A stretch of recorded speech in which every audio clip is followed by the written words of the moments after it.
Olá, estamos chegando com o programa que leva até você iniciativas empreendedoras, os resultados e prospecções das companhias listadas no mercado brasileiro. No BMC Business de hoje, nós vamos bater um papo com o Marcelo Bueno, CEO da Ânima Educação, que com o propósito de transformar o Brasil pela educação, é hoje a quarta maior organização educacional privada do país em número de estudantes e a terceira em receita líquida, com um portfólio de marcas valiosas e um dos principais players de educação continuada na área médica.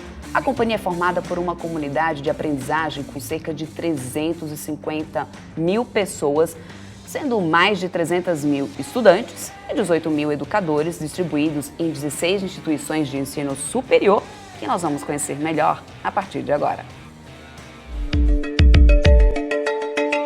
Presente na Bolsa desde outubro de 2013, a Ânima é uma empresa do setor de educação superior que reúne universidades, faculdades e centros universitários. Além disso, é uma das mais relevantes organizações educacionais do Brasil, formada por um grupo de educadores que acredita em um país cada vez melhor. Para eles, mais do que acreditar na educação como o melhor caminho para mudar a realidade das pessoas, é preciso fazer parte dessa transformação todos os dias. O grupo enxerga em cada detalhe novas formas de promover a educação.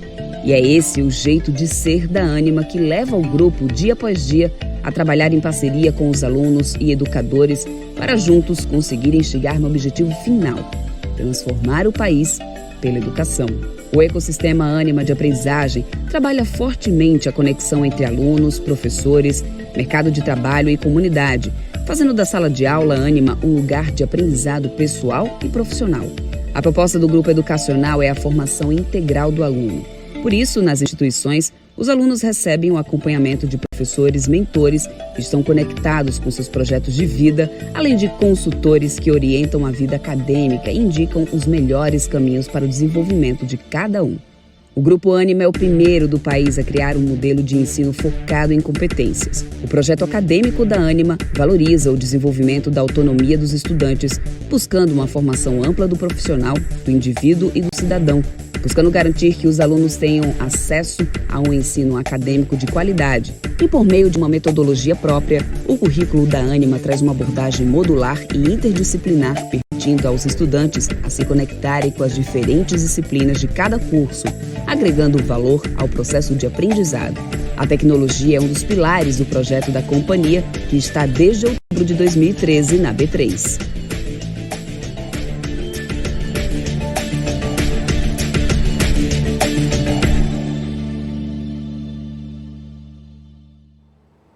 É isso aí, esse foi só um pouquinho do histórico da Ânima Educação, que a gente vai conhecer muito mais ainda hoje. Vamos explorar aí tudo que essa companhia tem feito aí nos últimos anos. Mas antes a gente bater um papo com o Marcelo Bueno, que é CEO da Ânima Educação, eu quero trazer o Alex André, que é especialista de investimentos, também meu parceiro de todos os dias aqui no BMC Business, já está aqui comigo. E aí, Alex, vamos falar aí desse setor de educação, que, aliás, foi bastante movimentado nesse mês de maio, né, com essa aquisição da Laureate do Brasil aqui pela Ânima, né, Alex? Com certeza, Débora. E também, né, um outro fator macroeconômico que impulsionou as empresas de educação foi a antecipação, né, da vacinação aqui no estado de São Paulo e também ao longo de diversos estados do Brasil, né? Então traz um alívio, né, referente à captação líquida de alunos, ou seja, cada vez mais o setor de educação fica mais atrativo e a gente enxerga aí 2022 como um ano totalmente diferente do ano de 2020, que foi marcado aí não só pela Ânima, né, mas também outros players de educação que sofreram aí, de cada um aí tem a sua grande relevância, né, ou seja, em termos aí de perda de receita líquida, de EBITDA, mas em suma, né, não foi um ano muito bom para as empresas de educação. E agora, olhando para frente, a partir de 2022, os analistas já começam a fazer a conta que basicamente esse avanço de vacinação pode trazer sim, né, um alívio e um conforto para os números aí, resultados operacionais também das empresas de educação. E a Ânima é uma delas, né, que também tem uma base, né, uma qualidade muito boa e também, consequentemente, né, uma qualidade nos seus ativos que traz uma resiliência no portfólio, que também a gente vai comentar um pouquinho mais, né, Débora? Com certeza, principalmente tudo isso que aconteceu aí durante essa pandemia, o que eles fizeram para passar por tudo isso, né, Alex? A gente vai conversar com o Marcelo para poder falar mais de resultados dessa última temporada de balanços também, de como é que aconteceu. Antes disso, só lembrando para vocês que estão nos assistindo, que hoje a gente vai ter aqui os números de Mater Dei e Redditor, que para que vocês conheçam um pouco mais desses cases da B3. Só que agora a gente vai bater um papo aí, então, sobre a Ânima Educação, para poder a gente entender mais esses próximos passos da companhia. A gente vai conversar ao vivo agora com o Marcelo Bueno, que é CEO da companhia. Seja muito bem-vindo ao BMC Business. Marcelo, obrigada pelo seu tempo aí, por ter aceito o nosso convite. Obrigado, Débora. Obrigado aí, Alex, todos e todas os telespectadores aí desse programa tão conceituado, tão importante aí para o Brasil.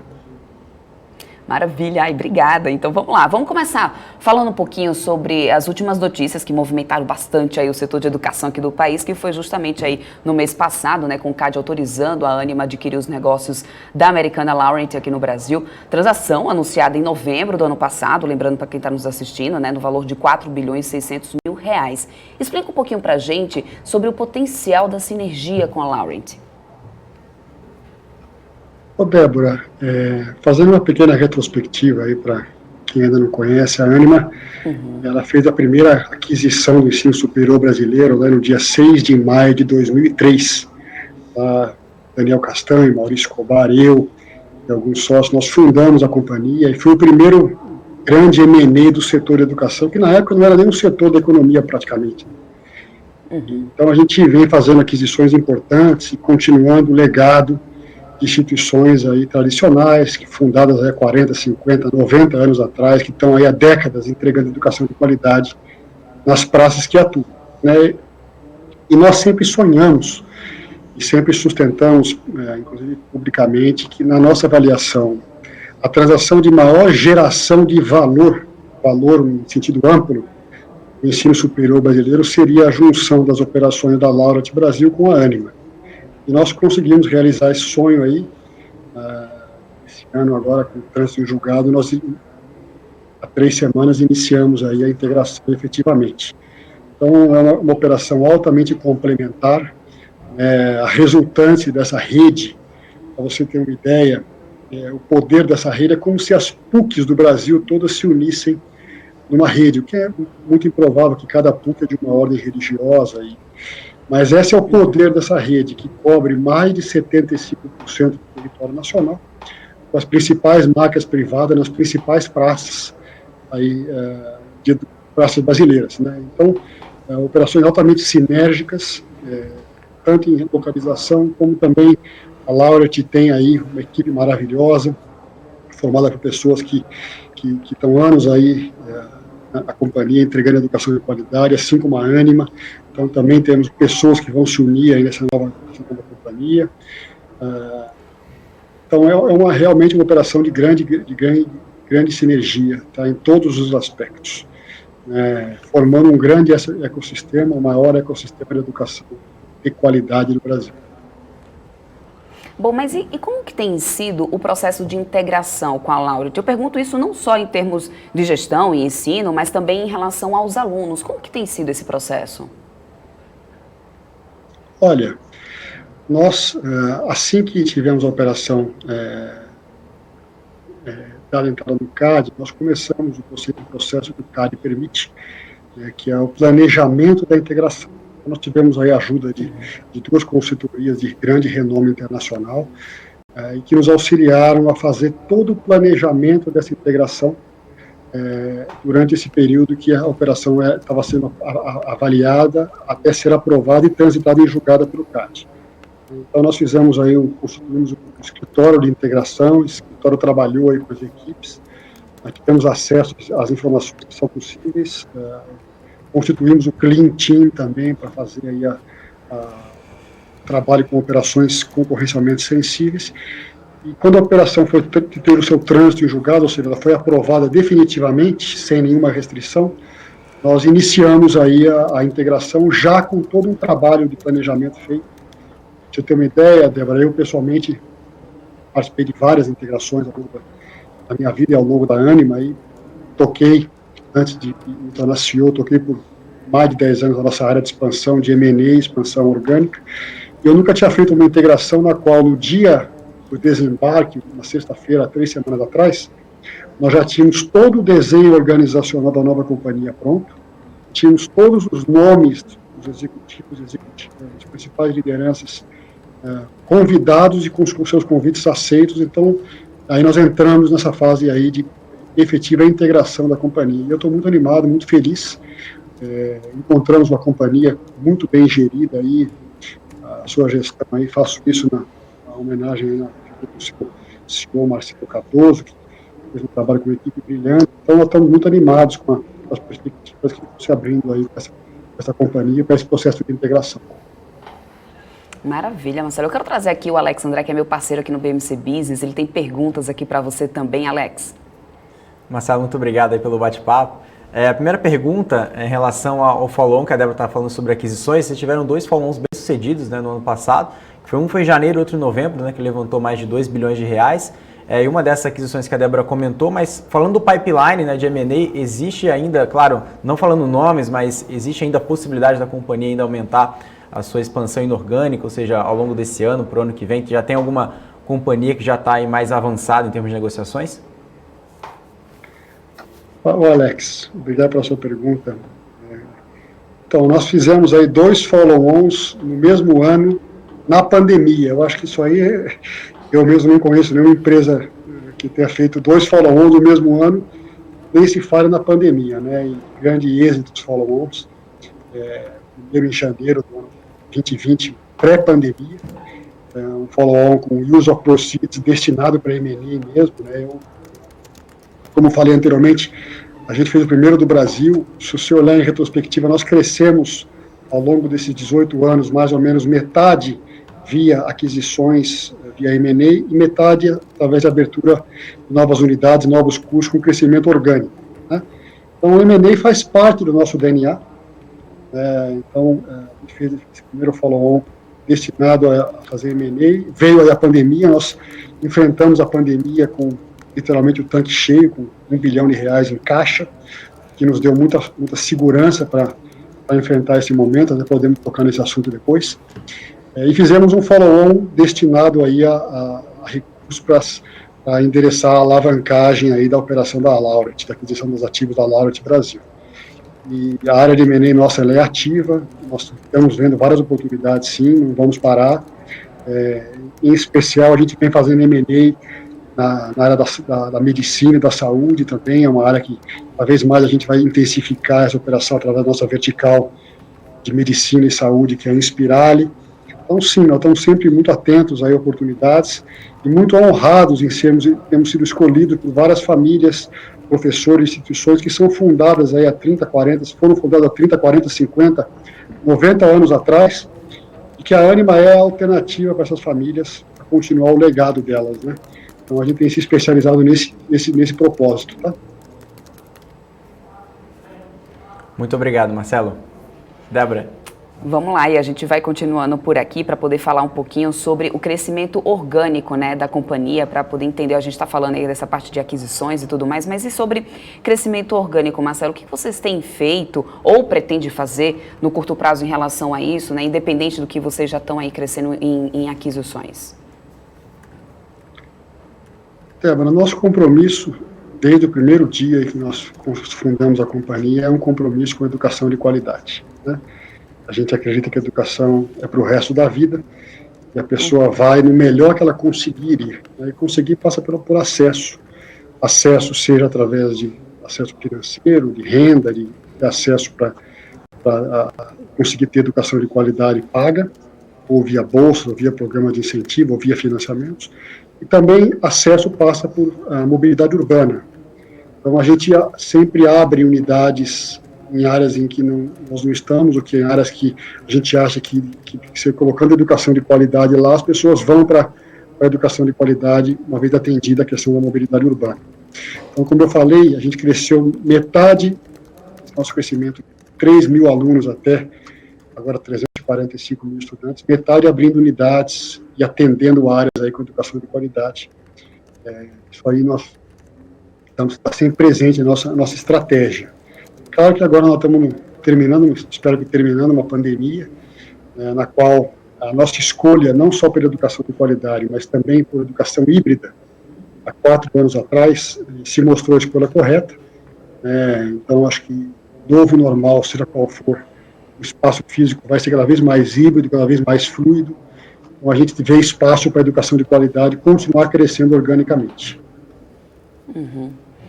Falando um pouco aí sobre essa questão da pandemia, né? A gente sabe que a pandemia quebrou um pouco essa separação que existia entre o ensino presencial e também o ensino online, né? Isso a gente tem visto aí já na prática, já de um tempo para cá, né? Com tudo isso que veio acontecendo, ou seja, o setor de ensino teve que correr para se adaptar a esse novo modelo de ensino, como você vem falando aí também, que antes era considerado como o futuro. E acho que agora podemos dizer que é mais do que o presente, é a realidade, né? Então eu quero entender mais essas mudanças. Vamos começar falando um pouquinho sobre a mudança de comportamento dos alunos. Como que são os alunos de hoje? O que vocês perceberam de maior mudança no comportamento estudantil? Débora, nós, há mais ou menos 4 anos atrás, inspirados aí em alguns movimentos, eu vou dar o exemplo do varejo, tá? E aí tem o exemplo do Magazine Luiza como emblemático. Sim. Naquela época, o varejo estava vendo aí que aquela dicotomia existente entre venda online e venda presencial, como se fossem universos separados, não fazia sentido, né? Eles estavam optando o que eles chamavam na época de omnichannel, né? Ou seja, a Débora não acorda de manhã e fala, eu vou comprar uma televisão online. Você vai comprar um televisor da maneira que lhe for mais conveniente, tanto faz o canal, né? E a gente, há 4 anos atrás, falou, poxa, a educação não vai ser diferente. Então, essa dicotomia existente entre o EAD, que por questões, N questões aí, se institucionalizou no Brasil majoritariamente como um EAD de baixo ticket, qualidade aderente a essa proposta de valor, e o presencial como educação de qualidade, ou seja, 2 mundos, a gente achava que isso não ia fazer sentido. E a gente escolheu, na época, aí, a educação híbrida, né? E achávamos que, em algum momento no futuro, o estudante seria aquele que escolheria, como um joystick, quanto que ele gostaria de usar de tecnologia na sua relação ensino-aprendizagem individual, né?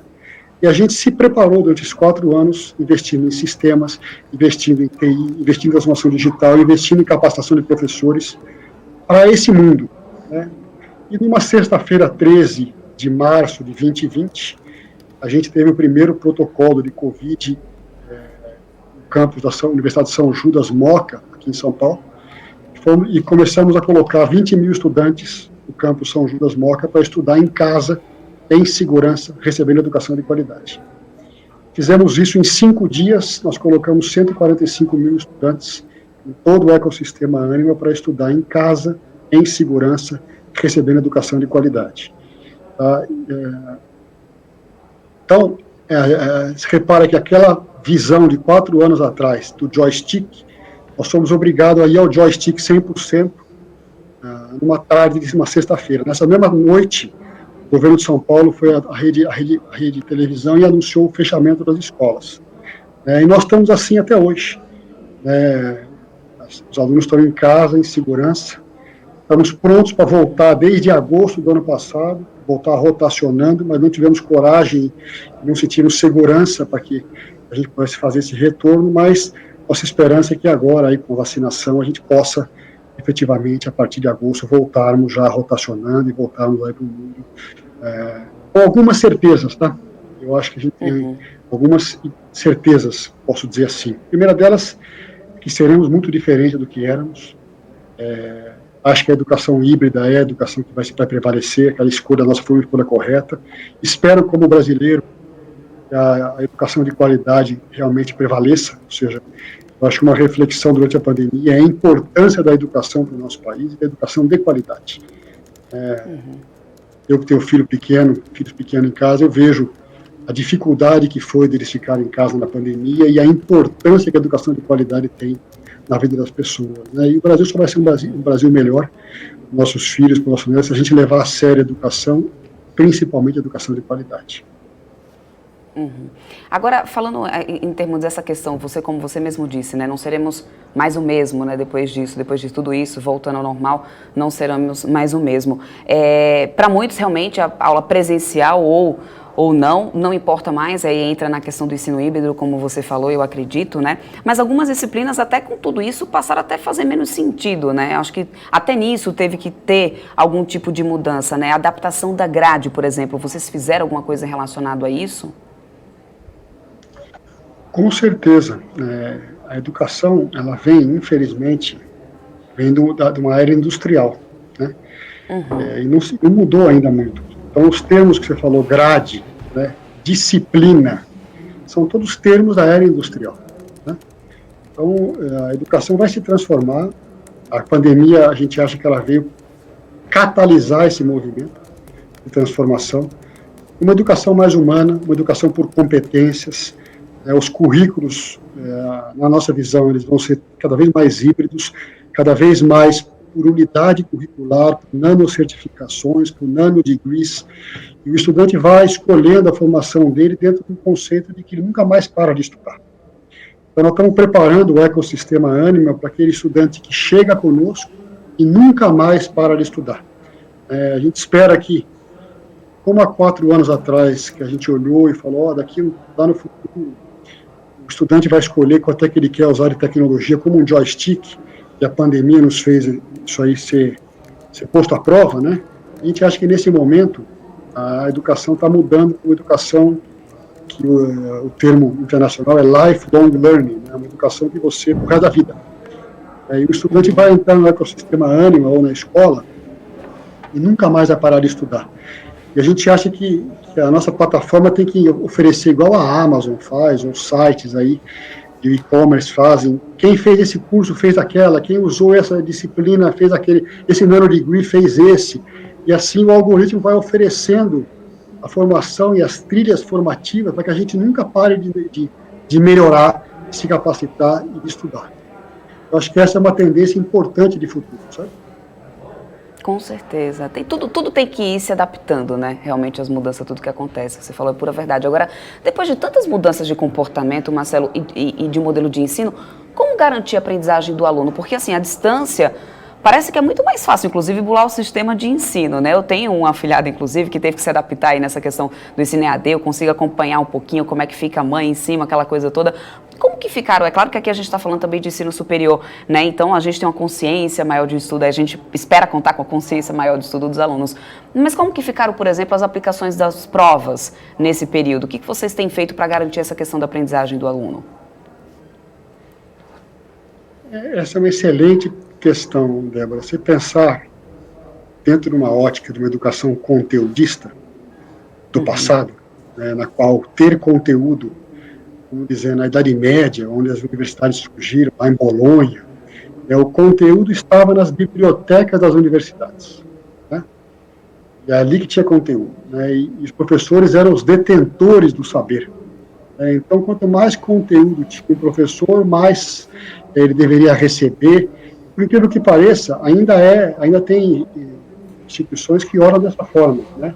Ainda acham que um professor especialista tem menos conteúdo do que o mestre, tem menos conteúdo do que um doutor, e que cada um deve receber mais do que o outro, ou menos do que o outro, por ter menos conteúdo. Só que a educação não é mais conteudista, né? O conteúdo está em qualquer lugar, está na web, está em qualquer lugar. O aluno hoje chega na sala de aula sabendo mais, muitas vezes, conteúdo do que o professor. Então, a mudança de uma educação por conteúdo para uma educação por competências, o que vai importar daqui para frente é a competência que nós temos, que passamos a ter, que nos preparem, nos habilitem para um futuro, seja ele qual for, tão dinâmico, a gente não sabe o que vai acontecer amanhã. Então, nós temos que preparar os estudantes com competências para um mundo que vai vir, e não conteúdo mais.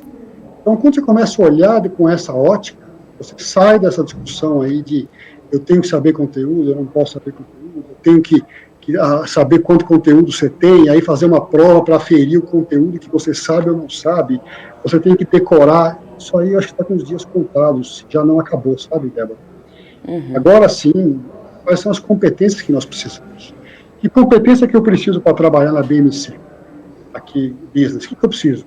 Preciso ter oratória, preciso saber fazer evaluation, preciso saber fazer trabalho em equipe, preciso ter empatia para me colocar no lugar do meu telespectador. Então, nós estamos falando em competências perenes e formar essas competências para que as pessoas se preparem e saibam também acessar o conteúdo em qualquer lugar, fazer curadoria de conteúdo. Esse é o novo mundo que está chegando, sabe? E aí a tecnologia vem para facilitar a nossa vida.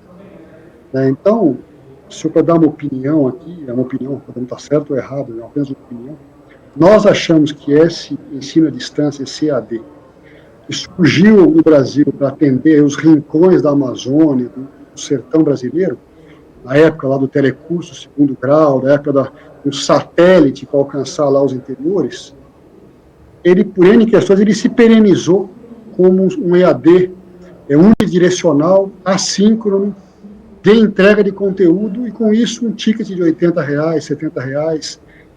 Isso aí é uma modalidade, mas o uso de tecnologia é muito mais do que isso, né? Nós estamos há mais de um ano em home office, usando tecnologia, fazendo reuniões que jamais eram imagináveis serem feitas através do uso de tecnologia. Melhor ou pior? Talvez melhor, talvez diferente. E não necessariamente tem que ser mais barato, tem que ser pior, entendeu? Eu acho que isso vai ser questionado muito aí pós-pandemia, sabe? Eu diria isso, realmente é diferente, né? Como fazer realmente um programa de TV ao vivo aqui, mas sem o entrevistado estar aqui do meu lado, realmente são adaptações que a gente precisou realmente encarar, e estamos levando, né? Eu quero trazer aqui o Alex, novamente, ele tem mais perguntas para você, Marcelo. Alex.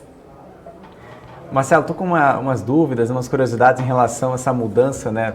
Desde o pré-pandemia até agora, né? Ou seja, isso foi basicamente essa pandemia, pegou de surpresa as companhias. E o que de fato mudou nessa adaptação operacional da companhia? Vocês tiveram aí que reduzir quadro de funcionário, ou seja, reduzir aí G&A, né? Ou seja, automaticamente, ou seja, o que mudou no modelo de gestão da Ânima? E agora, vocês olhando para trás, o que era a Ânima de antigamente? O que é a Ânima de agora? Ou seja, vocês estão melhores, ou seja, forma de gestão operacional, melhores do que vocês estavam no passado, antes da pandemia. Isso, claro, é um movimento ruim, né, o que aconteceu na pandemia, mas isso vocês tomaram como aprendizado? O que vocês podem trazer agora daqui para frente também?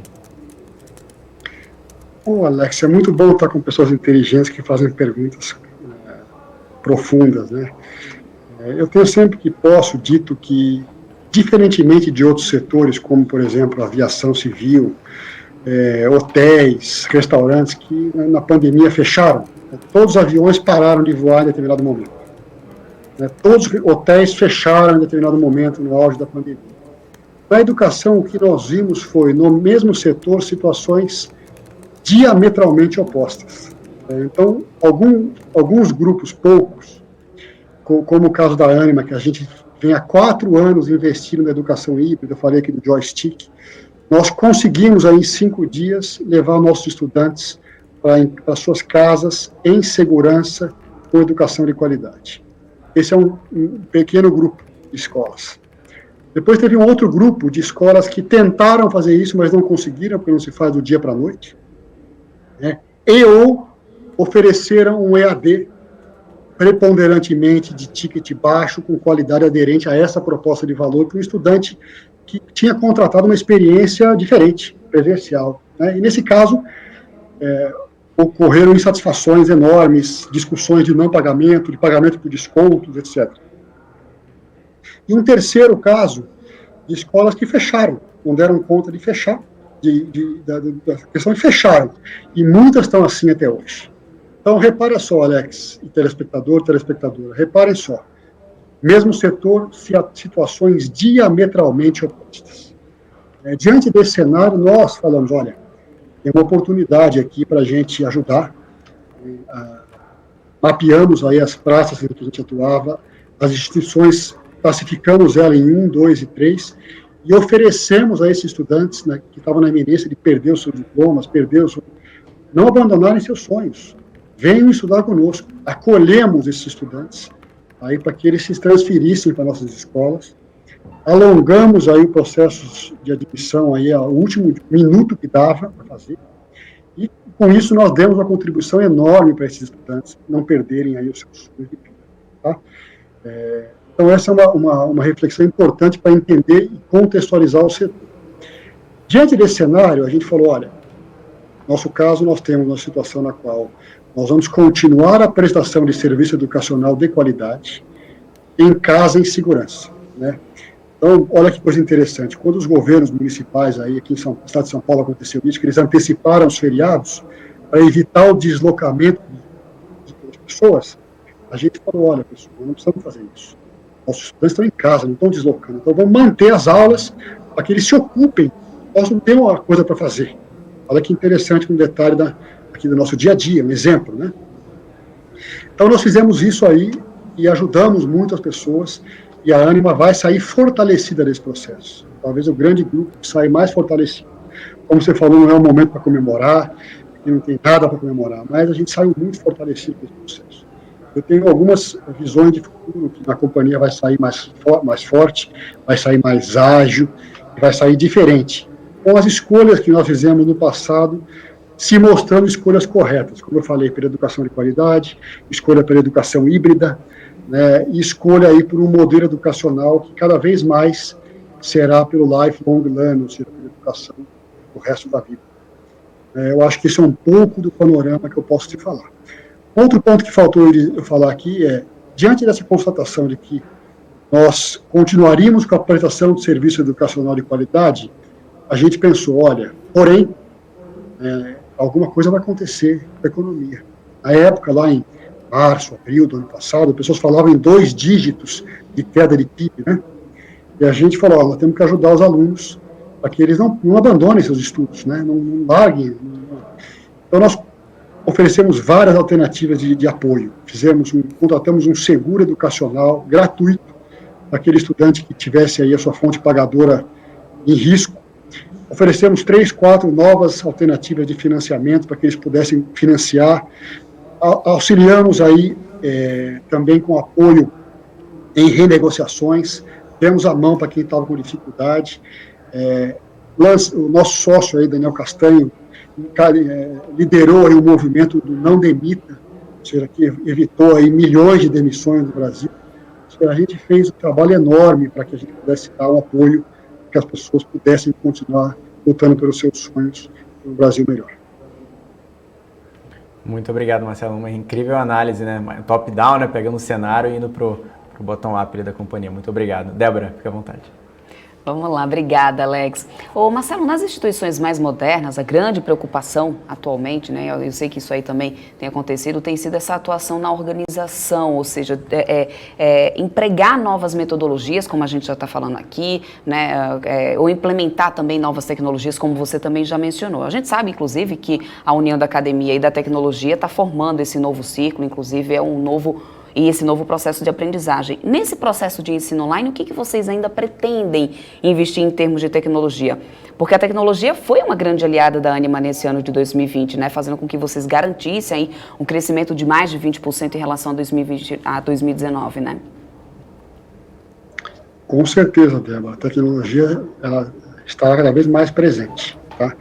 E aí eu posso separar isso em duas avenidas, tá? Que são importantes para a gente ter clareza. Uma avenida é a questão acadêmica. Eu falei aqui do modelo do joystick, falei da educação por resto da vida, falei das UCs, unidades curriculares. Então, nessa avenida, nós visitamos o mundo inteiro, né, o que tem várias iniciativas, e a gente acha que não tem uma Apple da educação.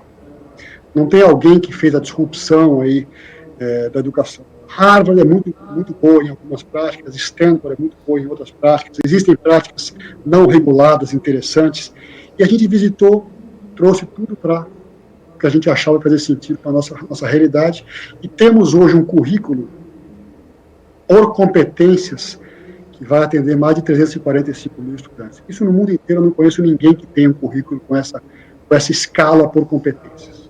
Então essa é uma discussão global. Eu acho que a Ânima está antenada com essa discussão global nessa avenida. Depois tem uma outra avenida que também há uns 3 anos atrás nós percebemos, que é a avenida da prestação de serviço educacional. O que nós percebemos aí uns 3 anos atrás? Que o nosso estudante, a nossa estudante, não estava mais comparando a nossa prestação de serviço com outra escola. Não fazia mais sentido o boleto da São Judas ser melhor ou pior do que o boleto do Mackenzie. A rematrícula da UNA em Belo Horizonte ser melhor ou pior do que a rematrícula da PUC Minas. Eles começaram a comparar com a Uber, com a Amazon, com o Mercado Livre, com essas empresas digitais. Tá? E aí nós iniciamos um processo, uma transformação digital, que é uma jornada de longo prazo. Eu tinha uma meta de, em 2020, uma virada, a gente tivesse 10 squads. Nós temos 25 squads. Eu acho que aquele organograma das empresas convencionais vai acabar, vai virar tudo squads, grupos de trabalho. Mapeamos as dores dos estudantes e montamos um projeto chamado J2A, jornada do aluno Ânima.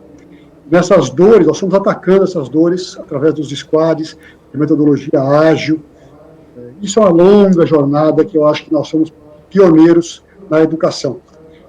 Ou seja, a Ânima se transformou também em uma empresa digital. Então, acho que esses dois aspectos são importantes para a gente entender a sua pergunta. Perfeito. Em 2020, vocês também foram reconhecidos como uma das 5 empresas mais inovadoras do país, né, na categoria de serviço, como você já vem falando aí do que vocês estavam fazendo realmente, de acordo aí com o Anuário de Inovação do Valor Econômico, e você já explicou um pouquinho aí do que já tem feito nisso. O que vocês pretendem fazer para poder manter, então, esse ritmo de inovação? Isso é uma caminhada de longo prazo, né? Então, nós trouxemos aí para o nosso conselho de administração pessoas ainda com competências aí de inovação, de transformação digital, para agregar competências aí ao nosso time de gestão. O nosso time de gestão é incentivado pelo conselho, seja pela figura do Daniel Castanho, que é um visionário, seja pelo nosso sócio, pelos conselheiros. A gente é incentivado a estar sempre inovando. A inovação, na nossa interpretação, não é uma área, ela é transversal na companhia inteira. A jornada de transformação digital, ela é uma jornada de longo prazo. Nós temos, para você ter uma ideia, uma vice-presidente de transformação digital, mulher, que está aí trazendo aí, essa é a importância que nós damos à transformação digital. Dentro da academia, da nossa área acadêmica, a inovação está presente em todos os aspectos. E eu acho que a grande inovação que deve acontecer também na tecnologia é que ela cada vez mais vai ser humana. A tecnologia cada vez mais será humana. Anotem isso daí. Para vocês terem uma ideia, com 2 semanas que as pessoas estavam em casa estudando aí lá em março de 2020, a gente percebeu que precisávamos cuidar da saúde mental dos nossos alunos, alunas, professores, professoras, funcionários. Nós começamos a oferecer em escala, através de ferramentas digitais, como essa que estamos usando aqui hoje, meditação, yoga, telemedicina, atendimento psicopedagógico, atendimento psiquiátrico, aikido, uma série de atividades que jamais imaginávamos que a gente poderia oferecer através da tecnologia. E acho que isso aí cada vez mais estará presente em nossas vidas daqui para frente. Perfeito, concordo absolutamente. Aliás, quero trazer mais o Alex aqui, que ele tem mais perguntas para você, para a gente ainda falar um pouquinho mais essa questão de inovação, que eu sei que vocês andaram despontando aí na frente no curso de medicina, não é isso, Alex? É isso mesmo. E colocando aqui em perspectiva em relação ao EAD, o que de fato mudou, né, o EAD em relação ao curso de medicina? Ou seja, a gente fala EAD para o curso de administração, enfim, direito, economia, acho que fica muito mais óbvio, né? Mas quais foram as mudanças do EAD, o que pode, enfim, avançar ainda mais, o que está sendo feito lá fora, ou vocês mesmos vêm desenvolvendo através aí das squads em relação às novas tendências para o EAD, né?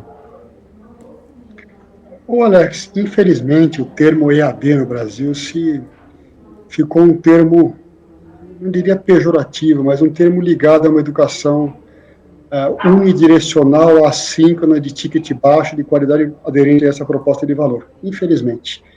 Nós achamos que não se trata mais de se é EAD, se não é EAD, a discussão é o uso maior ou menor de tecnologia para melhorar a nossa vida, né? Para fazer a nossa vida, a nossa relação ensino-aprendizagem ser mais eficiente. Acho que essa é a lógica que está por trás. Então, muita gente está falando, tudo vai virar EAD. Não acredito. E eu sempre digo o seguinte, antes da pandemia, a gente via distorções, como eu falei, a gente se inspirou em outros setores que mudaram isso rapidamente, dei o exemplo do varejo, da Magazine Luiza, mas nós vimos essa distorção na qual o aluno achava que o EAD tinha qualidade aderente a R$90, R$80 o ticket, e achava que o presencial tinha qualidade. E chegávamos a situações na qual o estudante ia para um campus universitário bonito, pomposo, e achava que aquilo lá era qualidade. Isso é uma distorção. E esse aluno, durante a pandemia, o que aconteceu com ele, Alex? Ou ele ficou sem aula, ou ele usou tecnologia. Então, esse estudante que no limite ele achava que um campus bonito, uma sala de aula bonita, e ele ia lá e tinha uma aula num PowerPoint que o professor falava, fechava a porta e ia embora. No limite, achando que isso era qualidade, quando veio a pandemia, esse estudante ou não estudou, ou usou tecnologia. E agora, se ele usou tecnologia, ele nunca mais vai deixar de usar tecnologia. Entendeu? Então, o mundo vai ser completamente diferente, e pouca gente está prestando atenção nisso. Né? Aí que entra a nossa proposta de valor, de você poder usar a tecnologia conforme a necessidade individual de cada estudante. Se o Alex tem uma vida mais dinâmica, precisa viajar mais, quer usar mais tecnologia, ele vai poder ter acesso a um produto com mais tecnologia, com qualidade. Né? E vai pagar por isso. E vai aproveitar e desfrutar isso. E vai poder também ter as interações presenciais que são importantes na vida, conforme a sua demanda. Né? Isso é um pouco da lógica híbrida que a gente vê daqui para frente, entendeu? Talvez tenha um espaço grande para o produto. Nós vamos aprender isso com a Laureate agora. A Laureate tem lá uma área digital, Go Digital, que tem dezenas de milhares de alunos, uma proposta mais acessível, com qualidade, com mais de 500 polos, multimarcas. Nós vamos aprender. Talvez tenha um outro mercado que a gente possa oferecer acesso a um produto de qualidade, acessível aí com mais escala. Eu acho que é tudo um aprendizado aqui para frente, mas a gente está aberto a isso, sabe? Muito obrigado, Marcelo. Débora. Marcelo, eu quero trazer aqui algumas perguntas do pessoal que está no chat aqui acompanhando aqui o nosso papo, aqui tem muita gente mandando perguntas, já interagindo aqui. Tem o Alan Lemos, ele está perguntando o seguinte. Pergunta ao Marcelo, eu sou aluno de um MBA EAD e tenho visto dois problemas. Um é a falta de dinamismo na aula, pois o professor geralmente fica sentado e dividindo a tela com slides. Na Anima é assim também? E dois, a quantidade excessiva de perguntas, pois as turmas geralmente são enormes. A Anima, existe alguma equipe fazendo alguma filtragem desse tipo na Anima? Obrigada. O Alan Lemos que mandou essa pergunta. Obrigado, Alan Lemos. Um abraço aí. Olha, Alan, eu não sei, né? Talvez você esteja tendo uma experiência de um EAD aí que surgiu aí, como eu tenho falado aqui, na qual você tem um EAD unidirecional que talvez teve a seu papel, né? Mas a gente vê de uma outra forma, né? A gente acha que o uso da tecnologia ele vai misturar várias experiências. Então, você tem momentos para você ter uma experiência de conteúdo, depois tem momentos para você ter uma experiência de interação síncrona, igual essa que nós estamos tendo aqui, com o professor, com o tutor, depois tem momentos para você fazer um trabalho individual, e aí você vai dosando essas experiências. Tem momentos para você ter acesso a um grande pensador, por exemplo, né, que hoje... Eu sou formado em Direito. Né? Na minha época, eu tinha 1 ou 2 professores ministros aí que iam presentes na aula. Hoje, você tem condição, no caso da Anima, por exemplo, através da EBRAD, Escola Brasileira de Direito, nós levamos esses grandes pensadores, juristas, ministros, do Brasil inteiro, através da tecnologia, coisa que era impensável na minha época de estudante de Direito. Então, acho que isso é a beleza do que a gente chama aí de uso de tecnologia e que deveria ser chamado de EAD. Perfeito, Marcelo. Bom, a gente está num momento ímpar no mundo, né, que já não dá mais, não é possível ignorar que todas as organizações devem se comprometer com elementos que vão além do financeiro, né? E aí agora eu quero até usar um exemplo que você já usou aqui, que é da Harvard, né, que é a maior instituição educacional do mundo, né, e investe em portfólios de ESG desde 2014. Em 2011, a Anima foi destaque no Guia ESG da revista Exame como uma das vencedoras na categoria de educação. Conta pra gente o que vocês têm feito em relação às práticas sociais, ambientais e de governança aí da companhia. Débora, nós ganhamos agora o prêmio do Guia ESG da Exame, como educacional, muito honrado com esse reconhecimento. E aí eu faço algumas reflexões aqui para a gente pensar junto. Né? Primeiro, a educação ela é uma atividade por si só ESG, minha pequena interpretação. A gente está aqui para transformar o país pela educação, para realizar sonhos, para melhorar a vida das pessoas. Então, a nossa atividade fim, ela é uma atividade de impacto social. Primeira reflexão. Nós, desde o começo da Ânima, a gente é uma companhia preocupada com ESG. Na época não chamava ESG, nós criamos lá na primeira instituição educacional do Brasil a assinar o Pacto Global da ONU, a prestar contas aí através do relatório Pacto Global. Criamos uma área na época de sustentabilidade, investimos pesado nisso. A nossa governança, desde o primeiro dia, a gente falou, a Ânima tem que ser IPO-able. Ou seja, o que é ser IPO-able? É uma empresa que está sempre aperfeiçoando a sua governança para que ela possa se perenizar. Quando não estiver mais aqui, ela vai continuar por 200, 300 anos. Então, a gente vem aperfeiçoando a nossa governança, as práticas ambientais também. Claro, nós não somos uma indústria, nós não agredimos o meio ambiente, mas nós temos práticas ambientais, nós formamos pessoas conscientes da questão ambiental nos nossos currículos, que eu acho que o maior impacto ambiental que a gente podia fazer é formar em escala pessoas ambientalmente sensíveis e conscientes. Ou seja, a gente tem N alternativas de práticas que mostram aí o ESG presente na nossa companhia. Temos agora uma área de ESG Report, liderada pela Marina Gelman, nossa executiva aqui de ponta, e essa área vai cada vez mais prestar contas, porque a gente também tem que mostrar o que faz, tem que prestar contas corretamente, e esse prêmio é um reconhecimento que muito nos honra, sabe? Perfeito. Muito obrigada, inclusive, por ter corrigido, que eu falei que era 2011, sim, foi 2021, eu que confundi aqui falando, vocês acabaram de receber, sim, esse prêmio, eu estava lendo aqui algumas coisas sobre isso. Nós estamos desde 2011 fazendo já ESG, viu, Débora? Exatamente isso, então aí eu li bastante do que vocês andavam fazendo aí na companhia, então a gente sabe o que vocês vêm trabalhando e atuando já aí para poder a gente conseguir trazer isso para o pessoal. E, aliás, parabéns pelo prêmio, não só esse, como eu sei que vocês já receberam vários outros, eu espero que vocês continuem aí cada vez mais expandindo, crescendo, sendo premiados aí nesse modelo de ensino que a Ânima já tem tido, tem implementado, tem avançado, evoluído, eu acho que isso é muito importante. Então, meus parabéns, Marcelo, muito obrigada pela tua participação aqui conosco. Eu espero que vocês possam sempre continuar essa longa jornada que vocês só começaram por agora. Conte com o BMC Business, portas abertas aqui para vocês, então sempre que tiver alguma novidade, alguma coisa, a gente tem a ideia aqui de estreitar esses laços com o investidor, uma maneira de comunicação mais direta, então contem aqui com a gente, é só vir aqui para poder falar um pouquinho aí com os investidores sempre que puder. A gente está aqui para vocês também de portas abertas. Muito obrigada, Marcelo. Obrigado, Débora. Obrigado, Alex. Obrigado a cada um de vocês, telespectadores. Obrigado aí nossos investidores pela honra aí estar conosco aí. Contem sempre com a gente. O que precisarem, a Ânima está à disposição de vocês. Um grande abraço e parabéns pelo trabalho e pela contribuição que o BMC Business faz para o Brasil. Muito obrigada, Marcelo. Até uma próxima. Bom, e esse foi o Marcelo Bueno, CEO. Obrigada. Esse foi o Marcelo Bueno, CEO da Ânima. Espero que vocês tenham gostado aí desse papo sobre a companhia, sobre o setor. E a gente vai continuar falando um pouco mais sobre esse setor aqui de educação e também sobre a própria Ânima. Vamos conversar com o Léo Monteiro, que é analista da Ativa Investimentos, ele que já está aqui com a gente. Léo, muito obrigada. Seja bem-vindo aqui ao BMC Business. Oi, Débora. Obrigado aí. Boa tarde aí para todo mundo.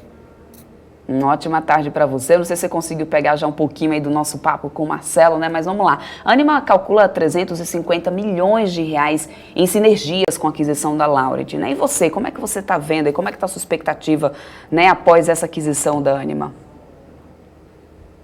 Pois é, na verdade essa sinergia foi até recalculada, a gente esperava um valor mais baixo do que esse anteriormente. Eu acho que é um número que faz sentido aí. É importante lembrar que depois dessa aquisição, a Ânima, o nível de alavancagem dela aumentou num valor considerável, E eu acho que os esforços da companhia agora, justamente por uma aquisição desse tamanho, é buscar todo tipo de sinergia, não só de cultura organizacional da empresa, como sinergias de custo e de receita que podem acontecer nessa fusão. A gente acha esse valor um valor justo olhando a estrutura de custo das duas empresas, e a gente tem uma visão positiva tanto para a fusão como para a Ânima em si. Uhum. Bom, entre as preferidas do setor de educação para o BTG está a Ânima Educação, que teve aí reiteração, inclusive, de compra, de recomendação de compra pelo banco, Para os analistas deles, a Ânima tem margem, pelo menos, tem margens menos impactadas pelo cenário macroeconômico adverso. E você, como é que você está vendo aí a Ânima agora? Pois é, assim, eu acho que o grande diferencial da Ânima para todas as outras empresas do setor de educação listadas na Bolsa é justamente o perfil de aluno diferente, né? A Ânima, ela sempre focou muito na qualidade do ensino, né? E sempre desviou desse modelo exclusivamente presencial ou exclusivamente à distância. Sempre pensou nesse modelo híbrido, o que se mostrou uma estratégia bem acertada nesse contexto de pandemia, né? Mas, para além dessas questões de mobilidade e de fechamento de pontos presenciais, eu acho que o perfil do aluno que a Ânima montou justamente pela qualidade é um perfil que tem tendência menor a evadir, e isso torna o business da Ânima mais resiliente a essas situações que estão acontecendo agora no setor de educação, né? Então, se a gente comparar a evasão da Ânima com seus pares, a gente vê que ela tem uma evasão historicamente bem mais baixa, o que é uma grande vantagem numa situação como essa que a gente está vivendo, de desemprego alto e de captação bem mais baixa no presencial, né? Perfeito. Agora, falando do setor como um todo, a gente vem há mais de um ano, né, enfrentando essa pandemia. Acha que com esse processo de adaptação a gente ainda vai ver muita instituição fechando as portas? Com certeza, sim. Eu acho que a nossa visão aqui para o setor de educação como um todo é um momento de consolidação, assim, não só pela pandemia, como pelo alto desemprego. As condições macro difíceis vão pressionar muitas das instituições educacionais de pequeno e médio porte a acabarem fechando as portas, o que gera uma oportunidade muito interessante para as empresas que estão listadas em bolsa. Elas estão mais capitalizadas, elas têm uma estrutura mais eficiente, mais forte. Então, a gente pode esperar que esse cenário de terra arrasada, né, para o setor de educação, pode ser também benéfico para as empresas mais poderosas do setor, digamos assim. Perfeito. Léo, eu quero trazer aqui o Alex André, ele que é meu parceiro aqui do BMC Business, também tem perguntas aqui para você sobre esse setor da educação. Alex.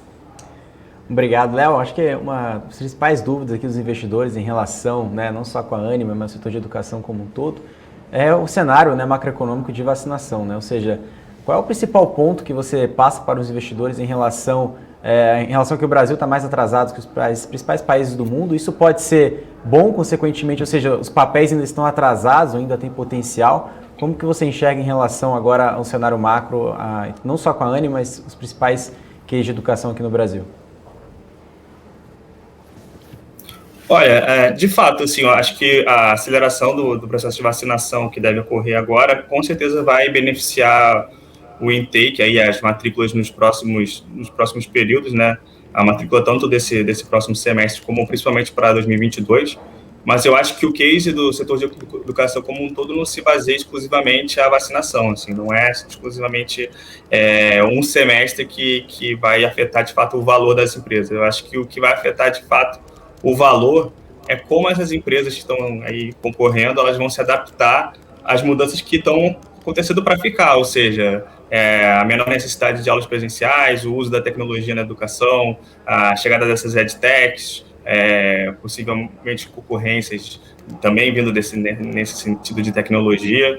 Eu acho que esse é o grande diferencial para o setor de educação. Assim, a minha dica para o investidor que procura olhar nas empresas de educação é não olhar nesse horizonte de curto prazo, ou seja, de 3, 6 meses. Eu acho que a gente tem que olhar para frente, assim, como é que as empresas de educação estão se posicionando nessa mudança, porque a vacinação, de fato, ela atrasa, ela é negativa ali nos primeiros, nesse ano de 21, se a gente pensar que a gente está atrasado, mas em algum momento essa pandemia vai acabar, e aí o que importa mesmo é como as empresas do setor vão estar preparadas para esse novo mundo que a gente vai viver pós-pandemia. Tudo bem. Léo, acho que uma outra pergunta em relação à mudança, né? Ou seja, tanto investimentos em tecnologia, né, infraestrutura, a Ânima e também outras companhias que não estavam tão preparadas assim, né, em mudança tecnológica em relação pela pandemia. Essa mudança, né, ou seja, esse investimento por tecnologia pode trazer uma preocupação, né, ao mesmo tempo que você está falando de estrutura de capital, ou seja, alavancagem. Isso te preocupa em relação à Ânima? Isso também traz uma preocupação, mas um horizonte também mais saudável ao longo nos próximos trimestres, nos próximos anos, à medida que a companhia traga sinergia, consiga gerar valor para o acionista, mas para o curto prazo isso gera uma preocupação para você? Não, com certeza. Eu acho que a alavancagem é um ponto, assim, no case de Ânima se olhar, não é desprezível, mas ao mesmo tempo, quando a gente olha a postura da diretoria, essa busca por sinergia nos negócios, a venda da FMU justamente para desalavancar e outras propostas, eu acho que até a ideia do negócio da fusão com a Laureate é uma proposta sustentável no longo prazo, justamente porque ela agrega mais alunos de medicina no portfólio da Ânima. Esses alunos têm um ticket médio que chega a ser até 10 vezes mais alto do que a média do setor. Então, eu acho que são todas essas propostas que, no longo prazo, visam gerar caixa para a empresa conseguir se alavancar. Não vai ser um processo de imediato, claro, mas eu acho que a companhia está nesse processo e ela reconhece que ela precisa fazer essa alavancagem e a gente pode ver outras medidas nesse sentido aí daqui para frente. Legal. Vou deixar para a Débora fazer mais uma pergunta. Débora. Na verdade, eu quero que o Léo deixe aqui as considerações dele aqui. A gente já está chegando, acabamos de sair aqui, né, do primeiro trimestre da temporada de balanços. Vem o segundo trimestre aí. A gente sabe que 2022 já está sendo um ano que, né, está sendo bastante olhado para essa questão do setor de educação, até porque, né, a gente já está com certeza saindo, vacinação caminhando e tudo mais. Ou seja, realmente acho que é uma coisa para poder se deixar no radar. Então, Léo, deixa as tuas considerações aí para os investidores, para quem está assistindo a gente aqui, para quem está acompanhando, o que você acha aí do setor, como que o investidor de repente pode conseguir se posicionar aí para ainda aproveitar de alguma forma, né, essa oportunidade? Eu acho que o setor de educação ele tem pontos muito interessantes. Eu acho que se a gente olhar a educação no Brasil como um todo, assim, a penetração do ensino superior na população brasileira continua sendo muito baixa. Eu acho que tem um potencial de crescimento muito grande. E um outro fator muito interessante é o prêmio que um diploma paga no salário de um trabalhador brasileiro, né? Chega um trabalhador com um diploma de ensino superior, ele chega a receber até 3 vezes mais do que alguém sem ensino superior. Então, é um incentivo muito grande para as pessoas buscarem esse tipo de ensino. Eu acho que isso sustenta muito o case. Claro que a gente tem alguns gargalos importantes aí, a gente tem o alto nível de desemprego, acho que afeta bastante as empresas do setor, até mesmo a vacinação é atrasada, eu acho que é negativo, mas eu acho que no horizonte de longo prazo, eu acho que o investidor já deve olhar para 2022 e eu acho que as perspectivas são mais positivas para frente. Perfeito, Léo. Muito obrigada aqui pela tua participação conosco. Aguardo você aqui em outras oportunidades para a gente falar um pouquinho mais sobre case aí, sobre o mercado. BMC Business aqui está para poder a gente conseguir mergulhar um pouco mais nessas companhias. Eu espero contar aqui com a sua participação mais vezes. Obrigada, Léo. Com certeza, Débora. Eu que agradeço. Um abraço. Até uma próxima, então. Essa foi a participação do Léo Monteiro, na lista da Ativa Investimentos, ajudando a gente a levar para você informação que gera valor aos seus investimentos. Agora a gente vai falar um pouquinho mais sobre a temporada de balanços, mas antes eu quero agradecer a participação do pessoal que está no chat aqui. Tem gente já deixando perguntas, aliás, deixando perguntas um pouco depois do horário. Eu já tinha me despedido aqui do Marcelo da Ânima, depois eu vi aqui que o Rodrigo deixou perguntas, também tinha o José Romero aqui também deixando perguntas. Aí vocês chegaram no finalzinho, eu já nem consegui mais fazer a pergunta aqui de vocês. A gente tem um tempo aqui programado já com o convidado, pela agenda do convidado, senão a gente passaria a tarde inteira aqui batendo papo, levando todas as perguntas de vocês. Então, da próxima vez, venham aqui mais cedo, 3 horas da tarde, o BMC Business já está no ar, aí vocês conseguem participar mais, trazer mais perguntas aí, falar diretamente aí com os CEOs, com os RIs das companhias, que eu sei que isso é muito importante, né? Isso vai com certeza agregar mais valor aí para todos vocês. Mas é isso, muito obrigada pela participação, quero vocês ainda aqui, porque ainda tem muita coisa para rolar aqui na BMC por hoje, ainda vai ter o Now, ainda vai ter o Talks ainda por aqui, tem muita programação ainda para poder rolar, mas agora a gente vai voltar a falar um pouquinho dessa temporada de balanço 2021. Hoje, começando pela Mater Dei, né, Alex? Lembrando que o lucro líquido da rede mineira e de hospitais subiu 72% no primeiro trimestre desse ano, na comparação anual, claro. E esse foi o primeiro balanço divulgado desde que a empresa abriu seu capital, né, Alex? No dia 16 de abril desse ano. É isso mesmo, da hora que a gente vai comentar, né, um IPO bem recente. A gente também viu, né, o IPO da Redditor, que é outra empresa que a gente vai comentar hoje. 2 empresas, né, relacionadas a healthcare, né, a hospitais. E a Mater Dei também se destaca, né, tanto em relação à margem, também em questão de expansão. A gente vai falar um pouquinho sobre a expansão de Salvador. Então vamos colocar aqui a apresentação na tela para a gente falar, além desses dados que a Débora comentou, diversos outros dados, tanto operacionais quanto financeiros da Mater Dei. Tá? Então, aqui no primeiro trimestre a gente tem aqui os comentários né, do executivo, né, na apresentação do primeiro trimestre, que ele trouxe aí o desafio da Covid-19, né, e o IPO, né, ou seja, esse IPO trouxe basicamente, né, uma expansão inorgânica e também, claro, consequentemente, aumento de leitos, né. Então a companhia ela planeja aumentar consideravelmente seu número de leitos. E também aqui no próximo slide, a gente vai falar um pouquinho mais sobre os credenciamentos, expansões de parcerias e o Mater Dei Salvador, né, como a gente comentou aqui. A inauguração está prevista aí agora para o primeiro semestre, né, então já está quase pronto o projeto, e a expansão aí de parcerias, né, junto com a Vale e também credenciamentos aí com algumas unidades de saúde, entre elas aqui uma das mais conhecidas, a própria Amil, né. E agora no próximo slide também a gente vai falar um pouquinho sobre os destaques operacionais, né, a gente tem aqui 3 números relacionados à média de leitos operacionais e ocupação, né, também em relação a pacientes por dia, né, a gente vê aumentando de forma muito considerável referente ao terceiro trimestre, ou seja, chegando um pouco mais de 28,8%, e o ticket médio por leito, né, em milhões de reais, aqui crescendo de 2,23 milhões para 2,30 milhões de reais, crescendo 3%. Também a média, como a gente comentou ali, né, crescendo 21% na média de leitos operacionais e também de ocupação, que a ocupação saiu aqui de 67% no primeiro trimestre de 2019, superando aqui um pouco mais de 68% referente à taxa de ocupação em primeiro trimestre de 2021. Tá? Agora no próximo slide a gente vai falar um pouquinho também sobre a receita bruta, né, receita líquida. Receita bruta aqui superou aí 34% de crescimento comparado ao primeiro trimestre de 2020, já chegando em 244 milhões de reais, e a receita líquida também aumentando 33%, saltou de 170,2 milhões para 226,8 milhões de reais. Tá?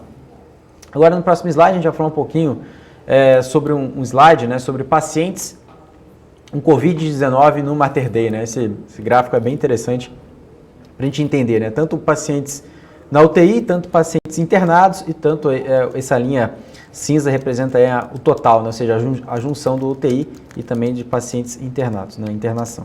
E aqui a gente observa uma tendência de queda, né? A partir do dia 19 de março, chegou ali no pico ali, né?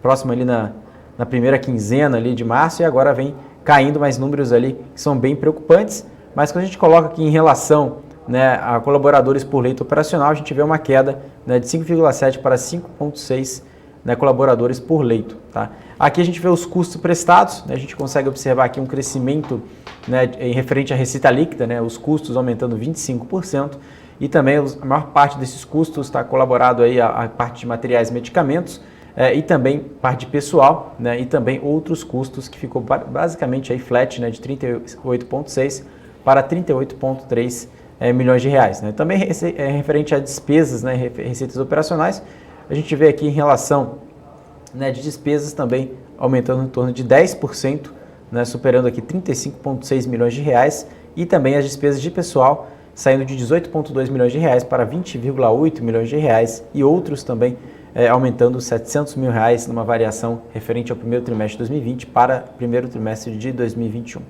Agora a gente vai falar um pouquinho mais no próximo slide de geração de caixa operacional, né? A gente vai falar um pouquinho mais sobre o EBITDA, que também subiu 68%, né? Saiu de 37 para 62,1 milhões de reais. A gente está falando de uma margem EBITDA de 27,4%, ou seja, uma margem EBITDA muito, muito saudável.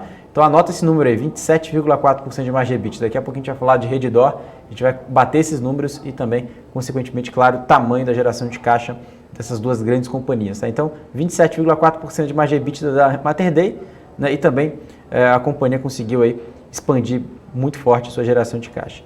No próximo slide, a gente vai falar um pouquinho mais, né, sobre a relação do resultado líquido financeiro.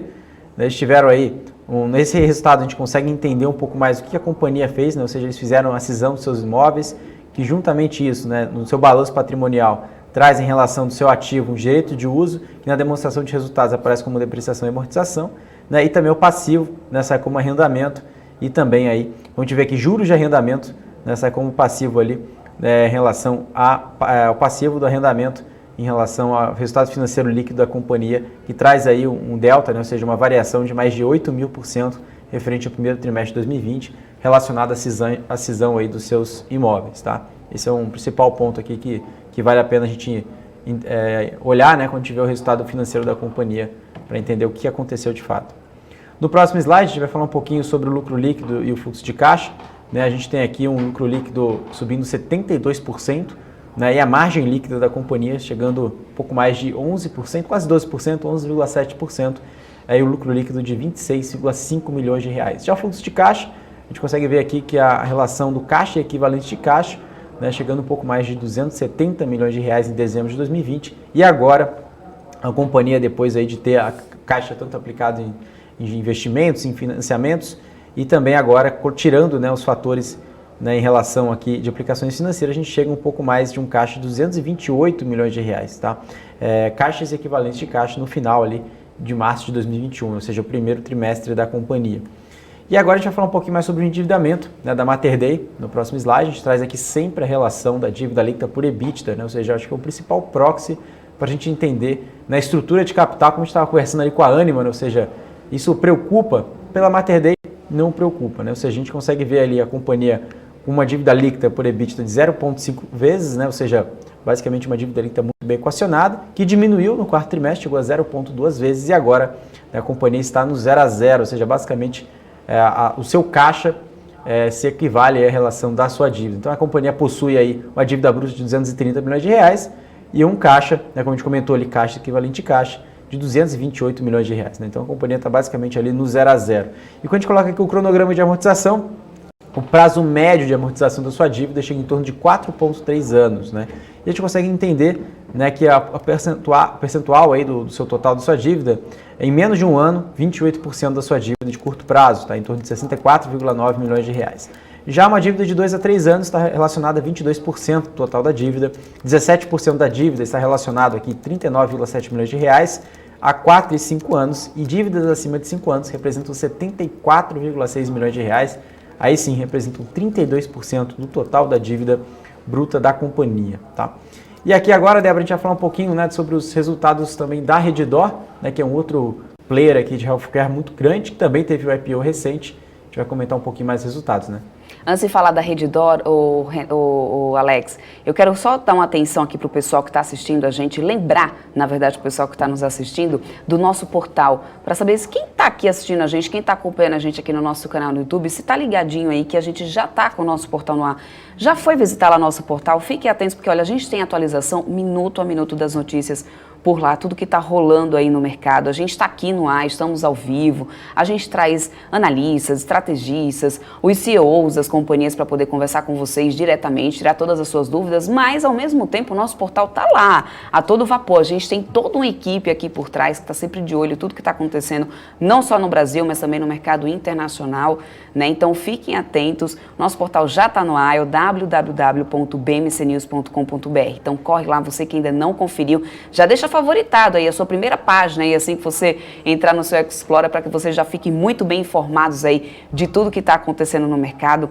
Tá lindo o nosso portal, tem notícia minuto a minuto, tem a nossa transmissão ao vivo por lá o tempo inteiro, a nossa transmissão que não para mais, a gente está com programação ao vivo durante o dia inteiro, muito conteúdo para todos vocês. Tem também os programas que já foram lá, você não conseguiu acompanhar, vai lá no nosso portal que você vai ver todos os programas na íntegra. Débora, vocês saíram do YouTube? Não, nosso canal aqui no YouTube também continua. Aliás, eu sei que tem gente nos acompanhando aqui pelo nosso canal no YouTube, agradeço também a audiência de todos vocês, mas lá no nosso portal a gente já está com tudo bonitinho aí, além de todo o conteúdo que vai ao ar por aqui, também tem as notícias, né, do pessoal do nosso time aí que está sempre atualizando tudo que está acontecendo também aí no mercado. Então fiquem de olho, que eu tô também de olho aqui. Tem chat lá também para poder vocês interagirem, para vocês participarem. A gente também tá de olho aqui, tudo que tá acontecendo no chat do portal e também no nosso canal do YouTube. Então corre lá, se você ainda não conferiu, dá tempo de você começar a conferir, né, acompanhar a nossa programação através do nosso portal. Agora sim, vamos falar aí dos números do primeiro trimestre da Redditor, Alex, que no início desse mês, né, concluiu a aquisição de 100% do capital social do Hospital Serra Maior, né, que fica aqui em São Paulo. Então vamos falar um pouquinho aí de como é que foi o primeiro trimestre da companhia. Legal, Débora, você comentar um pouquinho, né, sobre a relação de aquisições. A Redditor também é um player que é muito conhecido pelo mercado em aquisições, né, ou seja, não é de hoje que eles vêm comprando diversos hospitais e aproveitando o momento de pandemia para se consolidar no setor. Então é isso que a gente vai falar um pouquinho mais sobre a expansão, né, comercial da companhia. Então a gente vai colocar aqui o comentário, né, do CEO aqui na apresentação. Ele cita, né, as 6 principais vertentes aqui que trouxe resultados no primeiro trimestre da Redditor. Inclusive a gente tem aqui o primeiro motivo, né, que eles trouxeram aqui a atualização do Covid-19, ou seja, o que de fato mudou do quarto trimestre para o primeiro trimestre, claro, desde o começo da pandemia. Segundo ponto, eles destacam a qualidade existencial. Terceiro, eles colocam aí a expansão geográfica, junto aí com a expansão da parceria comercial, que é o quarto ponto. 5, eles vão trazer iniciativas de ESG. E sexto, a gente vai falar um pouquinho mais também, plataforma digital, ou seja, tecnologia também, não só na Anima, a gente está falando de tecnologia na parte de educação, mas também presente também na parte de hospitais, né, todo o setor de healthcare. Então, passando para o próximo slide aqui, a gente vai falar dos dados operacionais da Redditor. Né? A gente tem aqui volume de pacientes dia, né, que também vem aumentando, né, desde o quarto trimestre de 10,7% para 21,9% de variação de ano contra ano. Tá? E também eles trouxeram aí uma mensagem de uma retomada operacional alavancada para os indicadores hospitalar e oncologia, apesar do número de casos de Covid-19 no Brasil em março de 2021. Também eles colocaram em taxa de ocupação de leitos. A gente consegue entender esse número aqui, né, saindo aqui principalmente de um indicador de 79,5%, né, agora em 2021, agora chegando um pouco mais ali, né, de 73,8%, lembrando que a média, né, quando a gente consegue colocar aqui do mesmo período de 2021, em torno de 75,9%. Em oncologia, o volume de procedimentos, né, a gente consegue ver aqui de infusões ambulatoriais, quase gasguei aqui, de ano contra ano, subindo de 7,7% para 12,2%, tá? Ou seja, a companhia aumentando o volume de procedimentos de oncologia, apesar do Covid-19, como eles observaram aqui. Então a gente vê aqui, desde lá do segundo trimestre, né, que foi o pico da pandemia, tiveram uma variação negativa, né? Ou seja, a partir de então, eles começaram aí a implementar e também acelerar, né, as infusões por oncologia. Tá? Agora no próximo slide a gente fala um pouquinho também, bem interessante esse dado de evolução do número total de cirurgias e a taxa de ocupação média, né, como a gente estava comentando também sobre isso. Então a taxa de ocupação média da companhia, lá no pico da Covid, né, ou seja, a gente fala o pico da Covid é o começo ali, claro que agora os números da Covid superaram, né, até o ano passado, mas quando a gente consegue ver o começo da pandemia, a gente estava vendo em torno ali, né, de uma taxa de ocupação média de 61,9%. Agora veio se acelerando, né, mediante aí também a aceleração da pandemia, mas agora chegando em 79,5%. Você fala assim, Alex, acha que esse número é alto? Enfim, vamos olhar para o histórico. Né? Lá no segundo trimestre de 2018, né, quando não existia a pandemia, né, enfim, a companhia, o Brasil, o mundo não passava por isso, a companhia estava ali operando, né, em torno ali de 84% de taxa de ocupação média, e no primeiro trimestre de 79,4%. É claro que é outra realidade, né? A companhia vem aumentando seu portfólio, tem também aumentando gradativamente seu número de leitos, né? Por via de aquisições e também expansão orgânica, mas a gente consegue ver que na mesma base, né, do que é no gráfico do lado, que as cirurgias totais e taxa de ocupação também se mantém em 79,5%, né? Em cirurgias totais ali no primeiro trimestre, chegando a 64 cirurgias, e também agora, quando a gente consegue ver a evolução do total de cirurgias, né, em milhares de cirurgias, a gente vê aqui em 74 mil cirurgias, comparando aqui, onde comentou, na mesma base, tirando aqui principalmente o fator de taxa de ocupação média, a gente vê aqui 64 mil cirurgias no primeiro trimestre de 2021, que é o gráfico do lado aqui, o gráfico cinza. Tá?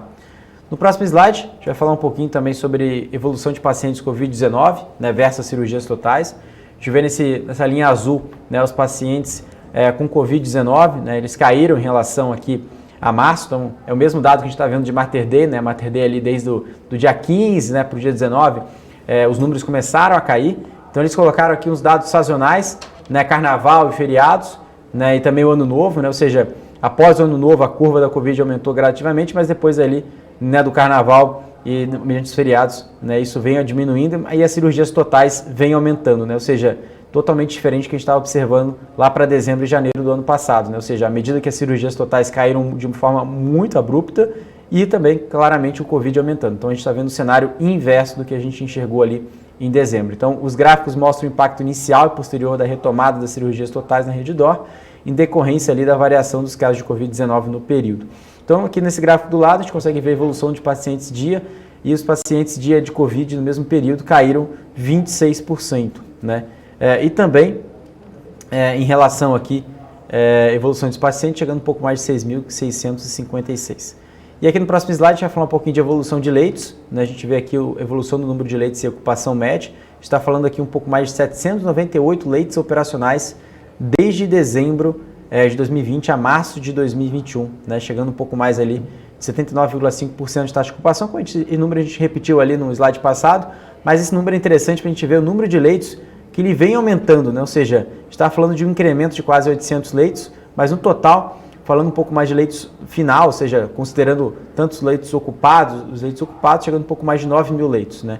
E os leitos operacionais, está falando um pouco mais de 8.191 leitos, tá? Então a gente está vendo esse número acelerando desde o primeiro trimestre, que é basicamente que mostra aí, né, a aquisição da companhia, mostrando aí um crescimento do número de leitos, mostrando aí principalmente a aquisição por via de outros hospitais, né, principalmente consolidando o setor, que essa é a mensagem que a companhia vem fazendo para o mercado, né?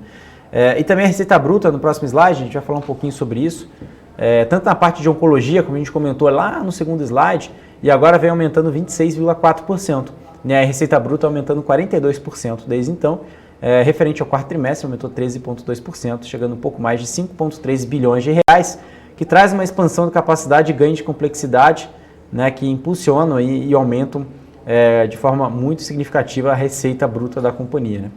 Então aqui a gente vai falar um pouquinho mais no próximo slide, né, sobre o custo e despesas, né. A gente tem aqui o custo aumentando 32,4%, né, um custo de 3,5 bilhões de reais. Quais são esses custos, né?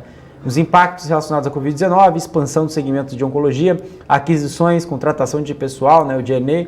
E quando a gente fala aqui especificamente, né, de G&A, despesas gerais administrativas, a gente está falando excluindo o efeito de stock options, né, que seria um aumento de 23% de ano contra ano. A gente está falando de serviços de TI, contingências, né, ou seja, a companhia investindo também em tecnologia, que traz aí o custo de despesas, refletem claramente a expansão orgânica e inorgânica, além dos impactos extraordinários referentes ao combate da pandemia, tá? E aqui a gente vai falar um pouquinho mais, no próximo slide, do EBITDA, lucro e geração de caixa, né? Para quem anotou o número de Mater Dei lá atrás, né, vamos fazer uma lição de casa aqui. Quem anotou a margem, né, EBITDA da Mater Dei, né? Então eu vou lembrar aqui todo mundo, 27,4%, né? O Redditor chegou a 28,2%, ou seja, uma margem EBITDA maior em relação ao seu concorrente aqui. Claro, a gente está comparando somente um indicador, né?